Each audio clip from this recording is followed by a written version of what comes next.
Unit 5. Women at the Top. How did you decide to write Local Prism? The idea came from several developments and observations. The first was Morocco's changing media landscape in the mid-1990s. Before I left for the United States to start my PhD, I noticed new press freedom in Morocco. There seemed to be a new era of journalism, resulting in new Moroccan women's publications addressing topics with freedom and audacity. This relates to another point, the impact of globalization on local cultures and gender roles.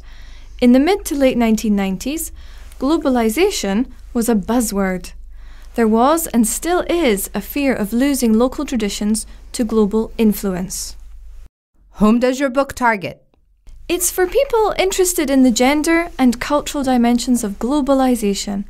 It addresses the production and consumption of women's magazines and analyses the context in which they emerged, including changes in Morocco since the mid-1980s. The book explains the evolution of Morocco women's journalism and compares women's magazines.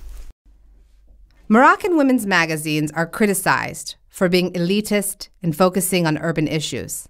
How did you reach rural women since your research focused on those magazines? Magazines where female illiteracy is high cannot be anything but elitist. This doesn't mean we should ignore what the elite are reading and producing.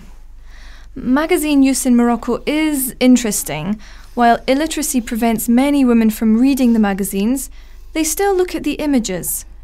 Women use the magazines, pictures, as resources for dressmaking. Many can neither read nor buy the magazines. Instead, they borrow copies and have friends explain the stories. You've noticed a gender dimension in Moroccan poverty. What is it? Poverty is experienced differently by both sexes. It is not just about income. Poverty has multi-dimensional levels. There is poverty of resources and opportunities. There are laws that do not protect women, and poverty that results from their lack of education, employment, and health services. Morocco is on the right track. For example, Morocco's Moudawana, girls' education, and training programs are laudable. Women's increased political participation is putting women's issues on the national agenda. But the challenge is daunting.